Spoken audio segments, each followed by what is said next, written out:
like showering. I know one time we were over here, like literally right here, and was like making fun of me, and he was like, "Oh yeah, Melissa needs to go home and take a shower because she didn't take a shower today." And everyone was like, "Ah, gross," because I just got off from work, and I was just like, "Y'all take." They're like, "Oh, I have to take 2 showers today." was like, "I have to take like 3 showers. If I get cold, I take a shower. If I get hot, I take a shower." Like everyone was saying about taking a shower, and I mean, it's not hygiene. It's something like you obviously have to take care of, but it doesn't come to in reach for everyone. It's not accessible, and I really don't think. I mean, I smell good. Ain't nobody that I know of. Ain't nobody told me that I smell bad yet. I don't think I smell bad. I'm very hygienic. I'm clean, but my theory is just, I'm not gonna take a shower when I wake up unless I have to go somewhere like very special. But it's just to work. It's really not a big deal. Besides, I don't do anything in my sleep anyways. It's like I just sleep. It's not like I sweat. I don't know about y'all, but anyway, so I just take like I usually take like a shower a day, and that's at night before I go to sleep after everything happens. Occasionally, like maybe two days out of the week, I'll take 2 showers a day or something. But there's like Uncle Tony, he's going to Laos in the summer to build water wells, and it's water for drinking, but it's still water nonetheless. And I just don't think it processes in our mind properly when we like say we need to take 2 showers a day, or we touch somebody that is like sick and we have to immediately take a shower or something. And I think that's just kidding. And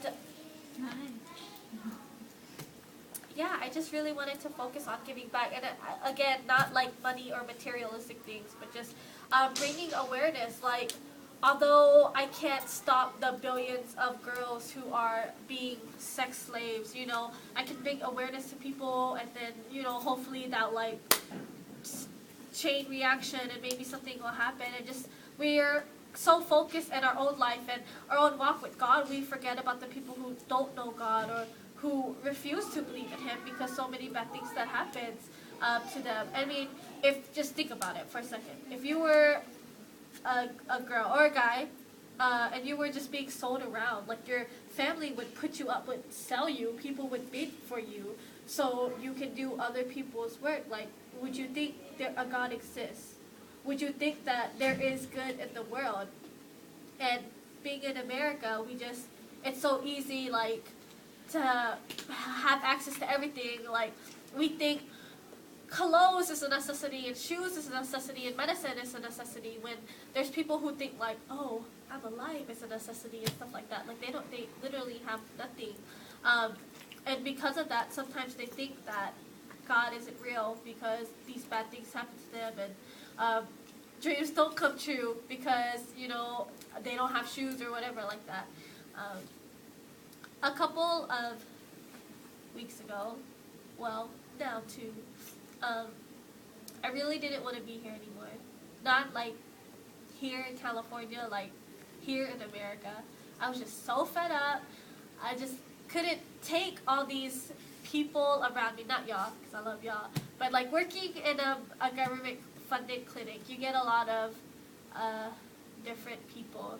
A lot of rude and mean people who spit in your face, people who, you know, like cuss at you, and it just makes you think like they have insurance that they don't have to pay for, they have a house they don't have to pay for, they have transportation that they don't have to pay for, they're basically living for free. They don't have a job. They, you know, they can get medicine, they can get food, they can get clothes, and they want everything now, like it's so handed to them, and yet at the same time they complain how they don't have anything. And it just makes me kind of think, like, you have everything. Like, although you may not have a 6-story house or a Lamborghini, like, you have everything. Like, food, clothes, water, it's in your reach. And I just really didn't want to be here in America. I was like, America sucks. We're all so mean. We're all so rude. I just want to live in a different country and get a super nice accent or something like that. You know, I was just in this little phase or whatever. But I just made me think, like, that even though I was really mad and upset at the time, it just made me realize how I was taking advantage. You know, although I was telling all these people that they're taking advantage of America and you don't realize you're blessed, I didn't realize, like, I never opened my eyes and was like, man, I mean, although I'm not a big fan of my job, you know, it gives me food, it pays my way, you know. I can take a shower every day, twice a day, 3 times a day if I wanted to. I can go to Vons and buy medicine easily, or like food or something, and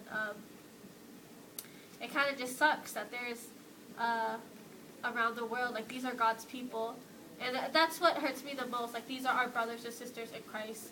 Like, what if Kevin and Anthony had to separate, and Kevin went back to Africa? Kevin went back to Africa, and Anthony stayed here. Why am I going Africa? Thought you were from Arizona. Black. This is a scenario, guys. You're black. All right. Australia. Okay, Kevin. I'll leave to Australia. You can stay. Okay, Hey, besides the point. rewind. Kevin and Anthony, they're pretty close, right? Very, as far as siblings get. Well, I mean, you could tell that they're brothers. Not only do they look alike, but they get along, right? And what if one day they just have to, like, separate or something? What if Kevin lived in America and Anthony went to Honduras? That's in Central America. And you know, here's Kevin.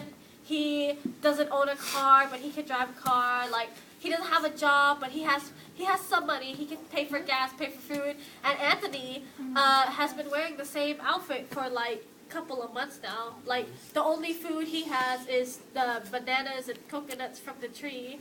And and he has sandals on, and it's like a couple of months that it's just worn out, so he's walking barefoot. Hasn't showered. There's no showers. Like, he smells really bad. You don't really smell, but like, and then Kevin's over here just like, oh yeah, I wonder how Anthony's doing. Like, oh okay, yeah. Oh, sorry you don't have like clothes or food or shoes or showering and water, but dude, I can't pay for gas. Gas is so expensive. It's like $4.05 right now. And then Anthony's probably thinking like, what's gas? Like, dude, I'm eating like bananas from the tree. That's all I've eaten. Is eaten a I word? give it. Hey, hypothetical situation. Please don't interrupt my story. So just think about that, like brothers. These are our brothers and our sisters in Christ. Like, although we may not be like legit blood in our vein, and they might be a different color or look 100% different from us, like, they're still our brothers and sisters. And I'm sure if Kevin found out that Anthony was being beat up every day in Honduras, and people were making him like do work and stuff like that, I think Kevin would be very upset. I'd hope. I think he would kind of be like, that's my brother, I need to help.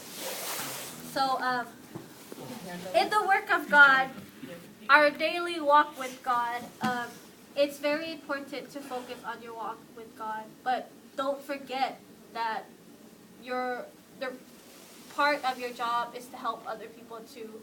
Like, you can't be like, oh yeah, Vanessa, I know that your people are like selling your body parts. I'll get back to you. Don't. Me and God, we have some unfinished business to do. And then she's like, okay, I'm just losing an arm.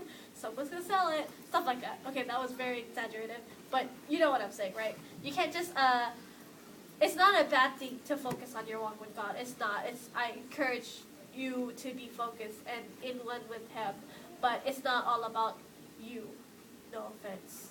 Don't be self-centered when it comes to becoming a Christian. Like Paul, although he didn't have the best, he didn't have much. Like, he wasn't a lawyer, so he didn't make a bunch of silver or gold, and he probably didn't shower every day either. He probably wore the same thing every day. I mean, this is way back then. I don't think they had fashion, so they probably didn't have a lot of clothes. But he made his way. Again, he talks about how he was humiliated.